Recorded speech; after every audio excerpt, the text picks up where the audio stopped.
Hello, Future Bestsellers. We are so excited to be with you guys here today. I am ready for sprinting. Before we get rolling, let's say hello to our friends in the chat, and we will. Actually, I say that we have no friends in the chat. Thank you, StreamYard. There we go. There's Devin. I know we're always slow. It's always slow on the uptake. Hi, Devin. We're super glad to see you here today.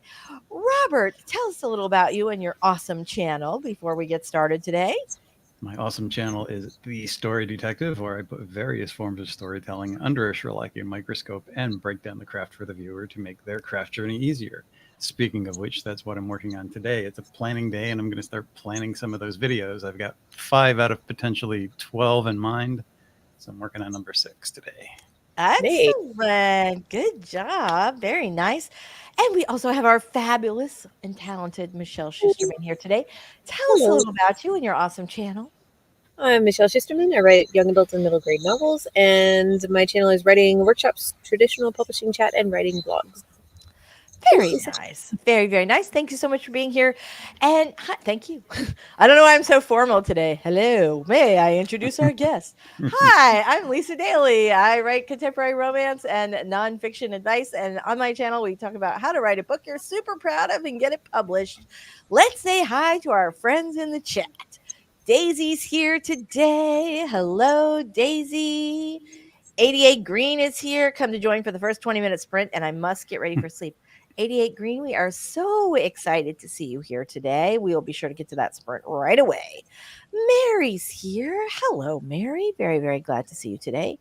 So I am not sure if I posted to the wrong channel, but we does not. Oh, yeah, no, I don't know what's going on. Anyway, we don't have very many. We don't have as many chatters as we normally have today, which is kind of strange, but that's cool. All right, I'm sure everybody will listen. Oh, I didn't even think about that. Of course, that's exactly what it is. All right, yeah, that's okay. We're gonna have a small group, and we're gonna kick some butt today. So let's talk real quick about what we're gonna be working on in the. You guys let us know. Yes, Mary, I think you're exactly right on that. Yes. So Robert told us what he's going to work on today. What are you working on, Michelle? I'm working on my next ghostwriting project. Yay! Had to jump, turned it in Monday and jumped right into the next one on Tuesday. So yeah, busy you. That's good. What are you writing? I'm kind of curious because you're writing so many books all the time. What is your daily word count on average? I think it's anywhere, if we're just talking draft words, anywhere from, I don't know, 2 to maybe 4,000. It's not giant huge, but I do try to stagger my projects, so I'll spend a lot of time in brainstorming outlining mode. And I don't really track so much there, so I'm not counting that, just draft. Yeah, no, I'm the same way. I know, right. And it's funny because we don't have the same way to sort of quantify productivity as far as brainstorming and things like that, other than I came up with a really great idea today. But the other thing is that's sort of the area where you don't want to skimp, right? You don't want to skimp in any area, but your writing speed, you can improve and get that faster. Probably that's true for brainstorming and things like that, just with experience over time. But that's challenging. But yes. Hi, Avi. We're so happy to see you today. Hope everybody's doing great. I certainly am. I have marketing stuff I'm working on today for the book. So that is super exciting. Mary's going to be working on Tricked, aka the Hooker book. That is coming out soon. So that's going to be exciting. Yay. I'm doing a lot of clapping lately because Sterling, aka Stir Fry, the baby who has been visiting us, is learning to clap, and we clap about everything. So we're going to be doing that today. Cutest. Oh my gosh, he is hilarious. He's just full of personality. His birthday's on Saturday. The horror geek has been having him listen to hip hop music, which he loves. He loves all kinds of music. He also loves pop music, yes, but he listens to a lot of hip hop. And for his birthday, the horror geek got him this little baby DJ set, and it has this little turntable, and it goes. And it's got like a sampler where you can say something and it turns it into a baby voice. It's sort of hilarious. So anyway, That's amazing. that's what we've I been like doing. He's the cute. He's just the cutest. Hello, Terry. Super glad to see you. Kara's here. I haven't been able to find these during the last couple of weeks on YouTube. Oh, that's so frustrating. You're like, I subscribed. I ding the little bell. What is happening? I know YouTube's really bad with that. Michelle's next project, ghostwriting for dummies. You could totally do nonfiction. Totally. All right. Mary's also brainstorming on raising parents with note on discussion with my dad yesterday about Viagra. Oh my God. So you know what? I love this idea. I told Mary this the other day. Like I said, this is like something you have a lot of boomers like going into retirement homes and all this stuff happening, and their kids are sort of picking up the slack, and Viagra is an important conversation, as are condoms with your parents, because the group, sorry, I have to just do this public service announcement from my throwback or from my days as a dating expert. The group most likely to get STDs other than teenagers and like people in their very early 20s are people over 60. The Villages here in Florida is just a hotbed of STDs. So tell mom and dad when you put them into the, into the assisted living place that you want to make sure that they are stocked up with condoms, just like you do when your kid goes off to college, right? Here's a box, grandpa. Let us know when you need another one. Stay safe. All right. Cool Gamers here. That was a very weird sidebar. Cool Gamers here. We're super glad to see you. Riley's here. Hi, Riley. Yay for stir fry. Yeah, right. Super, super cute. Love that his name is Sterling. That you call us stir fry. You got it. We were like, oh, as soon as we found out what his name was, we are like, oh my gosh, how are you going to come up with, like, this is one thing you always have to think of when you're creating characters in books, right? Because the people who are around them will not call them, Sterling Boniface, whatever, blah, blah, the third. They're not going to do that. They're going to have a nickname. And it's, yeah, exactly. So Stir Fry was the nickname we came up with. Seniors Gone Wild. That's exactly what it is. Whew, they're going crazy out there at the Villages. All right, everybody, let's go ahead and do our first 5 minutes, our only 5-minute sprint, because that's our warm up. And then we'll come back and do 20-minute sprints. So as we've got our 5 minutes up on the clock, go ahead and get your documents open, get your big giant vat of caffeine if you need it, and anything else you need to get pretty productive today. All right, everybody, here we go. We're going to get started in 3, 2, 1. Let's write.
All right, we're back.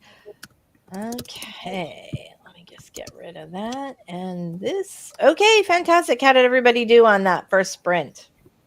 I did good. I just Good. dove right in. I have no idea how much I wrote, but it felt like about 250, 300 words. So that's awesome. Nice. Awesome. Kara says, thanks for my son. He will never have to have that conversation with me. I'm not interested in that aspect of life. By the way, not everyone in their 60s is in a retirement home. I'm certainly not. Oh, no, we were just, sorry. I do not mean to assume that at all, actually. It's just that my mom just put her best friend of 50 years in a home because she has advanced Alzheimer's and some other good, and I know Mary's dad has had some stuff to deal with, so he's needing a little extra help. And so I feel like in the last couple of weeks that that a lot of friends' parents are needing additional help, but these folks are mostly in their 80s. So anyway, but not every 80-year-old. My mother, for example, is immortal and will probably never go into a home. She might put me in one, but yeah. Anyway, yeah. So anyway, and you say that. My mother always said that, but then I need to have the conversation. Okay, RC's here. Sorry, Granny. I should have said that. That was an overshare, and I apologize.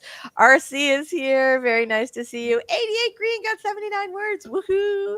And Winter is here. Good morning from SoCal. I got my Vietnamese iced coffee, working on a romance novel. Ooh, that sounds good. Both sounds good. Very nice. Riley has acquired coffee. I'm very glad to hear that today. Very, very nice. This is sad, you guys. I was off Coke for a long time, unless I had a migraine. I'm so glad you're holding up that cup right now, because otherwise I'd be like, you're what now? Not that kind of Coke. This kind of Coke.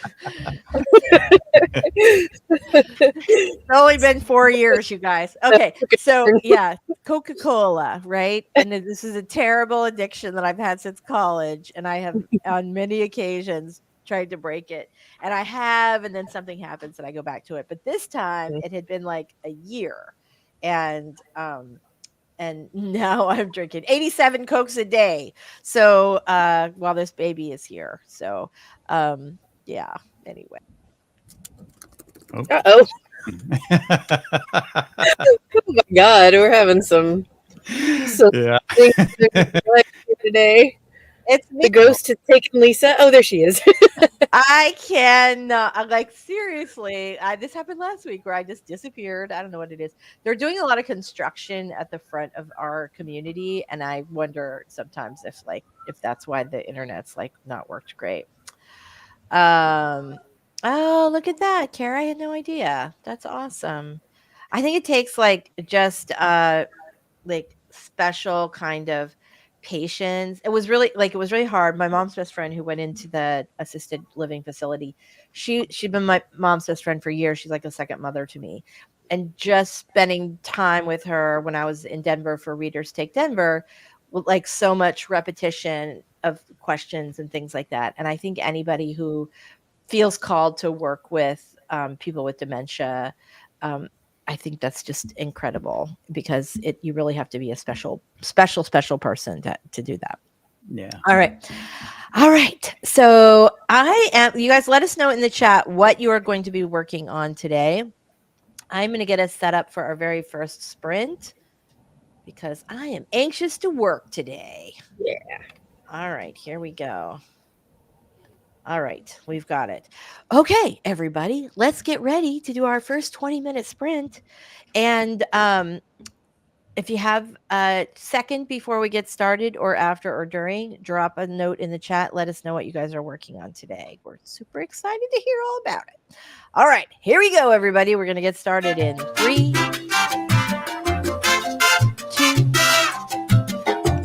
1. Let's cha-cha.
All right. Sorry about that. Oh, I'm gonna need this over here.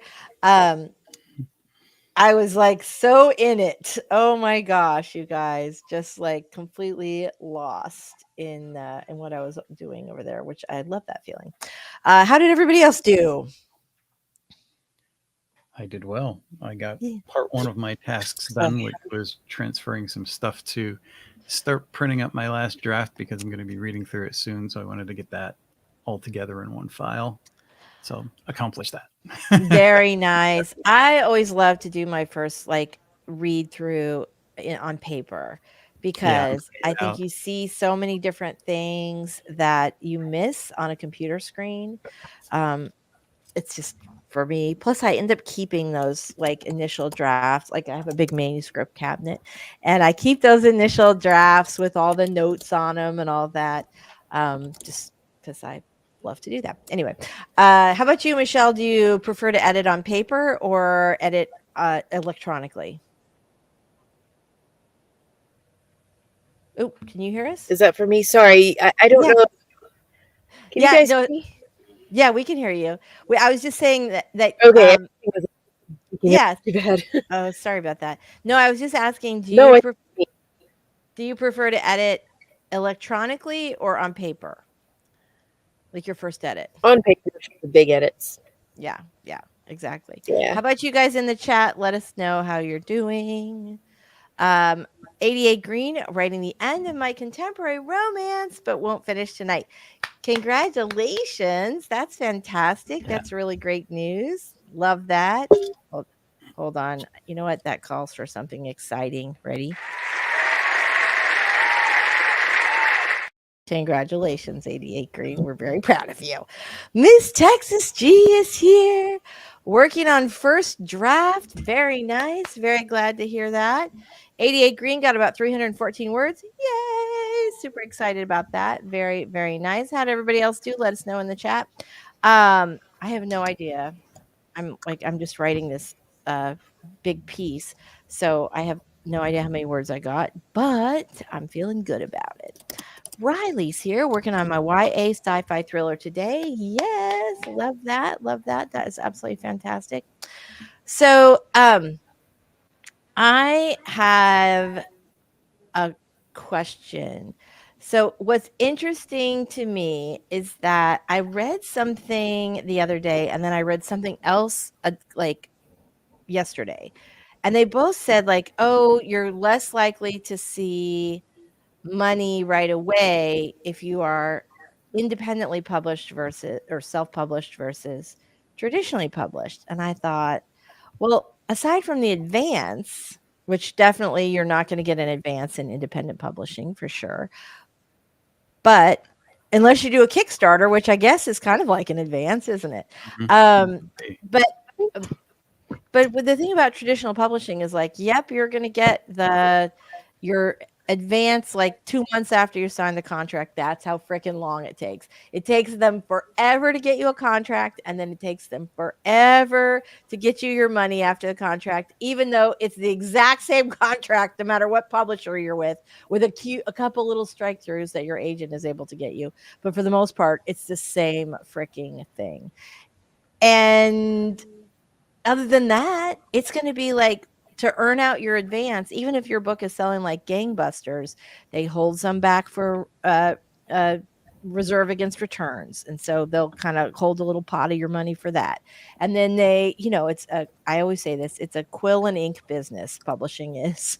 There's some old guy. I always think of like, who is the guy in, oh my God, the Scrooge, Crockett, was that his name? Like the Cratchit, right? The little man working down in the basement. That's the accounting department in every major publisher in America. I'm pretty sure working with a quill and ink and one of those big crank calculator things. I'm pretty sure that's how they do it. Even though same contract, same money. Yeah. So yeah. So once you have your initial advance, it takes a long time to get like your royalties that you've earned. They hold some back, then they only do them every 6 months, and you get the thing. And yeah, so it could be like a year before you see any more money versus independent publishing, where you'll start getting your royalties like after 60 days. And then once you get that initial one, you get them every month. So that's kind of a cool thing. All right. Yeah. Oh no. I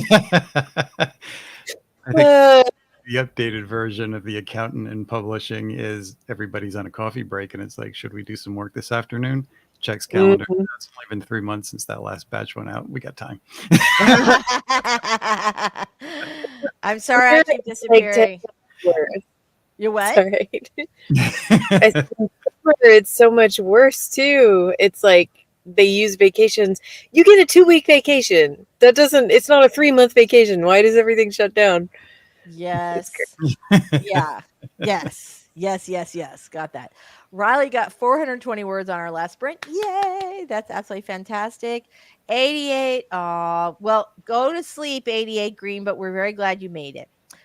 Miss Texas, she likes doing edits on the computer. Good thing I remember what you're talking about, huh? Because that could have been a little bit pervy. I like to do it on the computer. My handwriting can be suspicious. Yes, totally love that. I feel that. Email a copy to myself for backup. Thanks for the sprints. I always do that. I lost a chunk of a manuscript a million years ago. The funny thing is now I primarily write on Google. And so it's always like auto saved in the cloud, but I lost a big chunk of my manuscript. I could never write it the same way. Mhm. And you know how that is, right? You have one of those chapters that it just flows out of you. But if you had to rewrite it, it's not quite the same. And you can't quite, it's not as funny, can't quite hit the same beats. And yes. Yeah. Anyway. Yeah. So before clouds, that used to happen every once in a while. You'd lose an entire day's work or maybe an entire week's worth. Yeah, I lost like weeks of work. I was so devastated. I don't even, it was like some kind of, it was Microsoft Word. And yeah. Anyway, Of course it was. Yeah, right. Well, and even like something had happened like where my like time machine backups didn't get it. But it was all related to like the glitchiness of Microsoft Word. And so this is one of the reasons why I really like to save my work in the cloud. But I will say, especially when I get to the end of a book, like the last, like you're 3/4 of the way through, I am emailing that thing or downloading it like every single day because I'm just paranoid. Right. Avi. Oh, she's gone again. He said we need to take a shot every time Lisa disappears. Caffeine. I do not know what is going on today. I keep like it has some, I don't know, maybe comment related. I feel like every time I start to click on a comment, it's like, bye, Lisa. I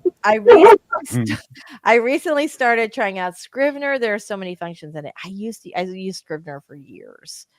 And then I would get so frustrated because like I was not writing a ghostwriting project a day like Michelle. And so I would forget, like, in the 3 or 4 months between novels, I would forget how to use the compile feature. And I'd always end up spending like 20 minutes trying to get this stupid thing to like print out one full manuscript. Like, yeah, I'm kind of there for the first time now. And maybe just because it's not what I'm familiar with, but it seems a little odd using Scrivener. Yeah. I mean, I've got chapters here and chapters there, and they're kind of scattered, and I can't look at everything at once. So I'm like going back and forth. Compile, right? Yeah, exactly. Yeah. When you compile it, can you go back at the chapters and look at them individually? I don't remember. It's been so long. I don't remember. I do know that there's a company called ButterDocs that's fairly new, and they do sort of a Scrivener-esque thing that for writers that is cloud-based, and it makes like sharing pretty easy. So that's kind of something to consider. And then, and you know what? It's funny though, because I do so much book coaching now with all my book coaching clients. We almost always use Google Docs. It's just easier. Like all these, I so appreciate that all these tools have all these different cool things. And, Atticus has a timer now and there's all this other stuff. But honestly, like, I don't know. it's no one is more surprised than me that I have basically gone back to just like Google Docs. Yeah, I just a word processor and a document to have everything. Yeah, right. That's it. I feel like I'm going more and more low tech. Pretty like a couple weeks from now, I'll be like on it, banging away on a typewriter. Miss Texas G, always email myself the draft or email to my husband. Yes, I think that's true. Doll just started giving Scrivener a chance. We'll see. It looks complicated. It does do some. It is complicated, but also once you learn it, like it can be very helpful. I loved all the, there's like areas to sort of fill out your character stuff. And one thing that's kind of cool is, you guys know, I've like always done like note cards on a whiteboard. And so it has sort of a feature to do that. It does have some cool stuff, but yeah, I'm kind of back. There you go. See, Avi's doing both. I'm on the free trial, still deciding if I should actually buy it. Go look at ButterDocs too and see if that works. And also you might look at Atticus, because it's not so much Atticus is really more like, if they have some of those Scrivener like functions in the writing part, but there's not a lot of it, so that might be a good use for you. All right, let's see. Yep, see, there you go. Save your documents. I'm always worried. My writing tool is Craft Docs. I'm so happy with how I can organize everything inside Craft. Scrivener's like my backup. Oh, that's cool. Plotter, right? There's a lot of people absolutely love it. I have not, I know a ton of people who use it. I have not used it. Have either of you guys used Plotter? I've looked at it, and I think I downloaded it to my Kindle in case I ever needed like a portable word processor for that, but I haven't used it. Got it. Miss Texas G does. I do free word processors like LibreOffice. I really don't feel comfortable with all the bells and whistles. See, I so appreciate that. When that's what I have on my, I don't know if it was free, but it was like free or $2 or something, on my iPad when I go right at the beach. It's just like a super simple pared down word processor, makes a doc. It does hardly anything else. But if you think about it, like Microsoft Office has not dramatically improved Word in. This is why I was like, okay, I'm not paying for a subscription for this crappy program I've been paying for forever. Anyway, yes, yeah, absolutely. There's certainly an electronic paper trail that way as well. So very nice. All right, guys, let's go ahead and do our next sprint. Let me get this back on here. Dun, da, da. All right. Who's ready for number 2? I know I am. I'm sorry. I'm such a dork today. I keep getting I can't, it's like it throws off my momentum or my vibe every time I get kicked out of StreamYard. I do not know what's happening today. All right, everybody, let's get started. 20 minutes up on the clock. We're going to go in 3, 2, 1. Let's cha-cha.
are back. So, how'd you guys do on that last sprint? Not too bad. Very good. Finish the chapter. Good. I know, right? I feel like I it's kind of bad because I like have a bunch of Zoom calls all day. And so I'm kind of disappointed because I'm like really in the zone today and I would like to work. I am also starving though, and I have some delicious Mexican food in my Mexican leftovers in my from last night in my refrigerator, and they are Nice. calling to me, Lisa, wouldn't you like a chimichanga right now? Anyway, all right, fantastic. We're slow to again. I keep being surprised that we have fewer people when it's 4th of July week. It's kind of odd. Like it's not really resonating with me that this is happening this week. Dreaming Truth author. Hello, Felicia. If I'm saying that wrong, please correct me because we, of course, always want to say everybody's name, right? So super, super glad that you are here. Very nice to meet you. Okay. We've got some time for another sprint. I'm excited about that. Normally, we have questions. We do not have any questions in the chat this time. So if you have a question that you wanted us to talk about today, we are super, super happy to do that. I have a completely non-related question. If anyone knows the answer, if anyone would like to wait, this is not a writing question. I got a ticket a couple of weeks ago, and I paid the ticket, and I did the driving school thing so that I won't get like points off my license. And but I don't know if it's like I know that the like the online driving school sent it off to the state, but how long do I have to keep the actual ticket? Like I have it. There's some part of me that's like, oh, you should keep that. What if something doesn't go through right? But maybe I should just take a picture of it and then throw it away because I feel like it would be okay. Yeah, it's probably fine. But yeah, I know it's just like one of those weird things where I'm like, do I have to keep this forever? Is it 5 years like your taxes? Like or 3 years? I guess I keep mine for 5, but it's only 3. Yeah. Anyway. Ooh. Okay. Great question, Winter. Thoughts on KDP's audiobook beta is having nothing better than using their virtual voice, or is using their virtual voice better than nothing? I have some thoughts on this. You guys want to like weigh in the chat? Let us know, and we'll talk about this for a second. For anybody who does not know, if you are indie published and you publish your books on KDP, they have a new option where and it's not for everybody. Like some books are not eligible, but they have an option where you can basically click the box and it will do an AI audiobook version of your book. And you can pick from, you don't have like every voice in the universe to pick from, but I think there were like 8 or 10. And I was very conflicted about this. I clicked the box for one, and I have not looked to see yet what the reviews were. I just wanted to kind of see what the general response is. My feeling is that if you do not have other options, and you should know that this KDP is not the first to do this. Google also has one, but you can only use the Google Play audio, AI audiobook. You can only use that on the Google Play site. Just like your KDP audiobook, you can only use on Amazon. So my thought was that just from an income stream, the more formats you have your books in, the more money you're going to make from your books. And so that's something to consider. The other thing to consider is that AI is putting writers and audiobook narrators and a bunch of other people out of work, and that's not good. And we probably don't want to encourage that. My third point is that if you don't have it, like it's several $1,000s to get like an actual talented audiobook actor or actress to do your book. Like it's a couple grand if you do it yourself. And so for a lot of people, that makes it out of reach. And so is it better to have an audiobook if it's done by a robot and there, who knows, might be some potential quality issues. Although you can listen to the whole thing and like tell it how to repronounce different words. So what do you guys think? Any thoughts? Good, bad, awful? I mean, I have no experience with this because I've never used KDP or anything like that. But just the AI thing alone that you said, like, no, I wouldn't use it because to me, it's like, as a ghostwriter, I wouldn't want somebody to turn to AI to ghostwrite their book for them when they could pay me to do it. It's taking jobs away from actors. Like, I don't want to. Yes, it's expensive. But I don't know. Yeah. And I feel like as a person who loves audiobooks, I would be able to tell. Oh, and yeah. Yeah. You know, I don't. It's not a good listening experience. So yeah. No. Yeah. Well, there's always that like dead behind the eyes quality to the voices, right? For a little while, all the sort of YouTube gurus were all saying, oh, create a channel where they just do the AI voice. How awesome is that? And so you have all this proliferation. Sorry, my brain was like, how do you say that word again?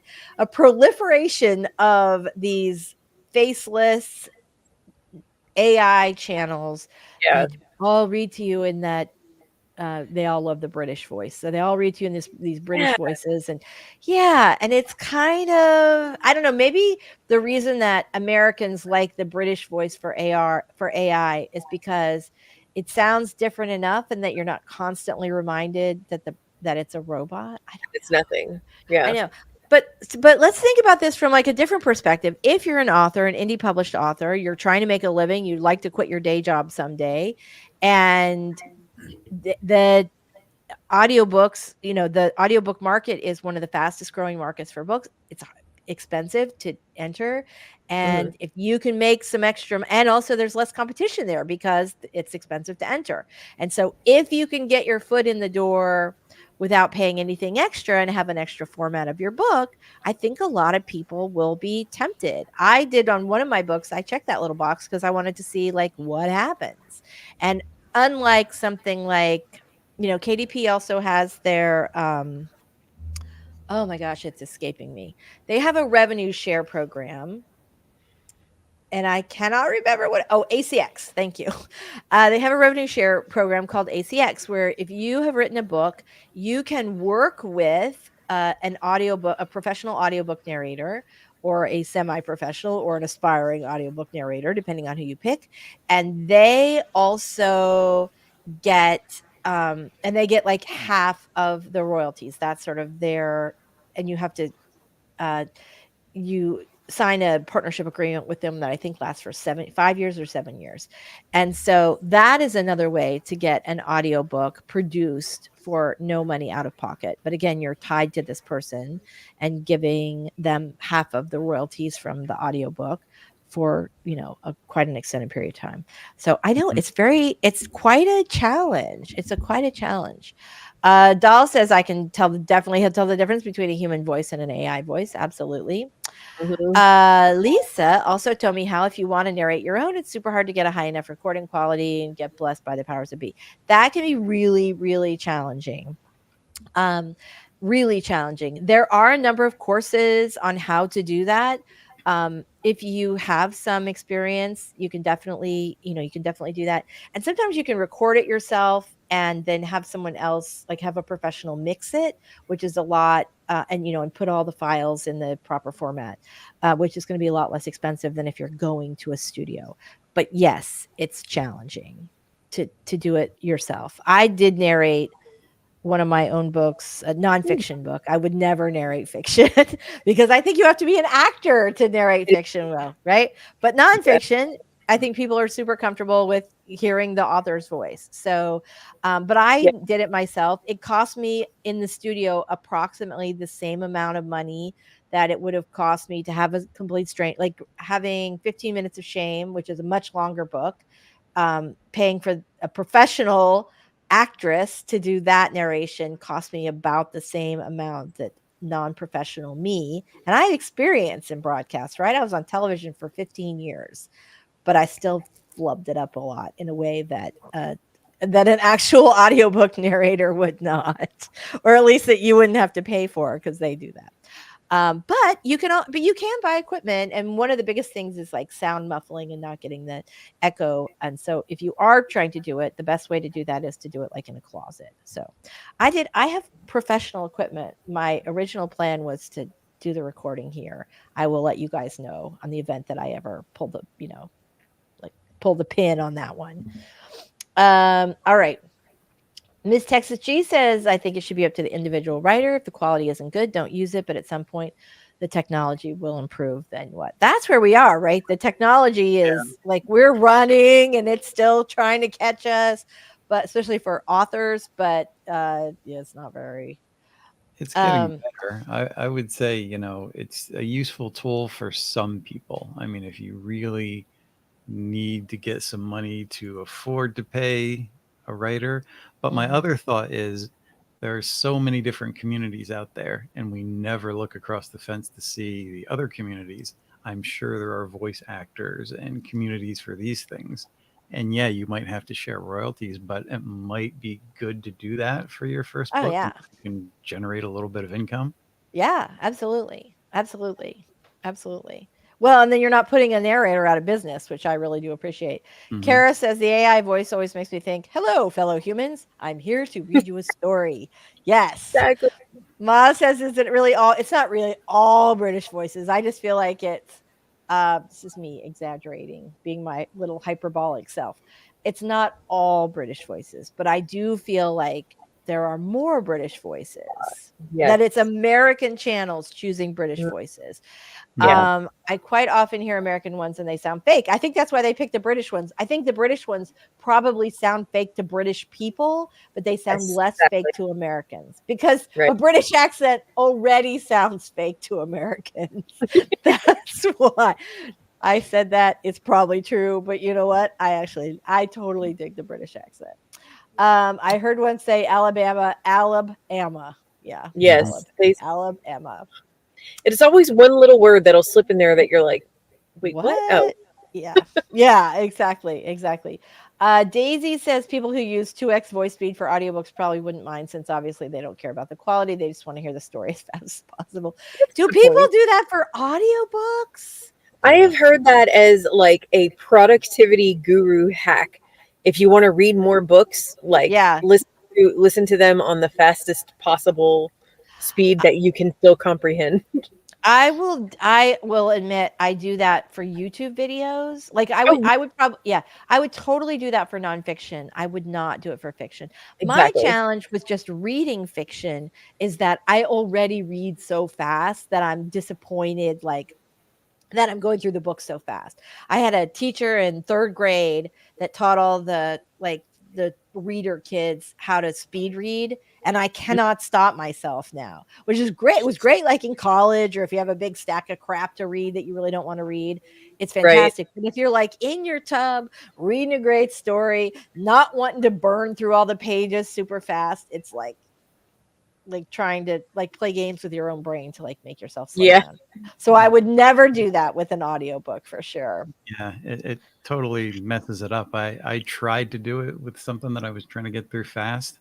Yeah. And comprehension wise, if there's always things that's gonna, not let your brain completely shut down, and it draws your attention over here for 2 seconds, and then the voice is just speeding on, and it's like, where am I now? Right, exactly. Regina, hello. We are super glad to see you today.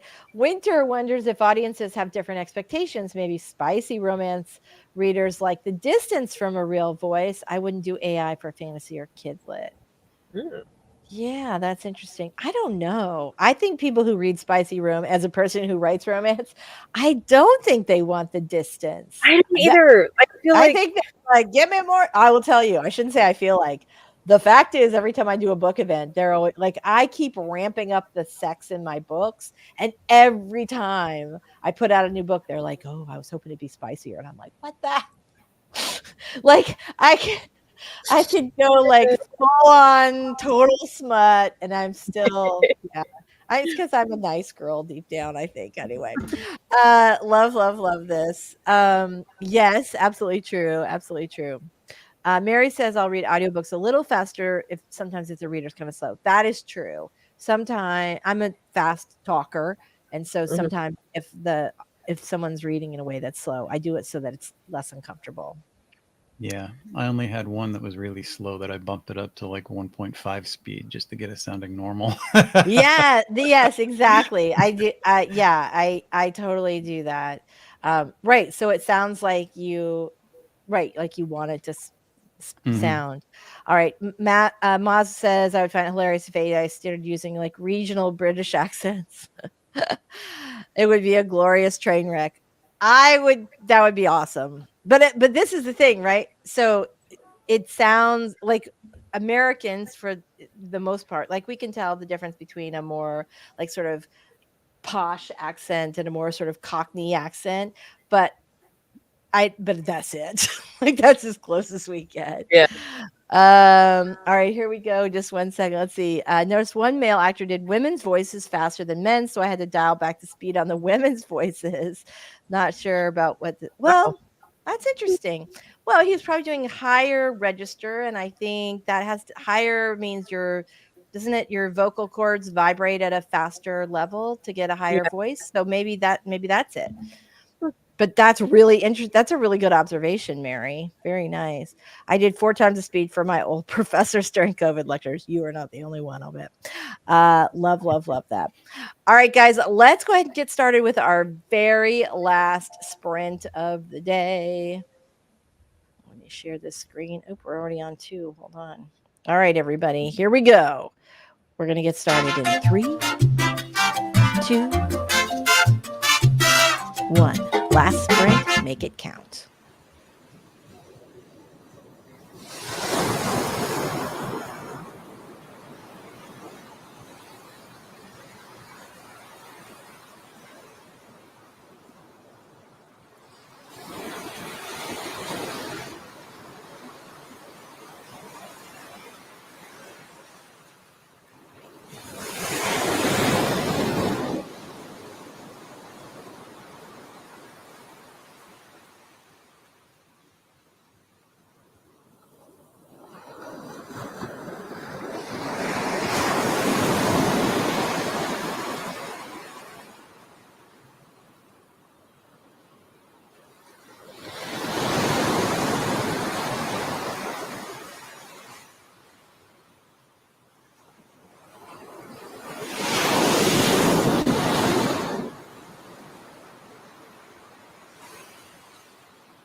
All right.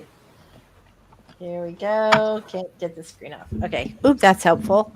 All right. Yeah. How'd everybody do on that last sprint? Very good. Very nice. Love it, love it, love it. Um, Fantastic Vixen's here today. Had to run earlier, but we made it. Yay! We're so glad you made it for our last sprint. Very, very nice. John, tequila. So so before, for the folks who came in sort of at the very last minute, the last thing we were talking about was how actually let me just bring this back here. Bum, bum, bum. It was all about how now Amazon is doing an audiobook beta program where you can basically have an AI read your audiobook and sell it on the Audible store, which was not something. This is the thing that's sort of crazy to me too, is that Amazon, Google, a lot of these places, a lot of these big book retailer platforms have a program where you can get an AI robot to read your audiobook, but you have to be exclusive to the platform, right? Which I'd mentioned before. What I did not say before is that a lot of them also say you cannot have an like an AI generated audiobook on their site. Like, so if I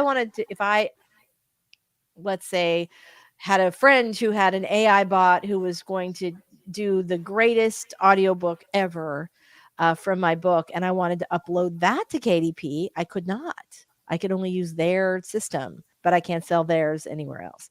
So it's kind of a, I'm sure they all sort of want to keep their proprietary thing, but every time I look at that stuff, I think like, oh God, there go all of our jobs. So Miss Texas G says, one last note about audiobooks and AI.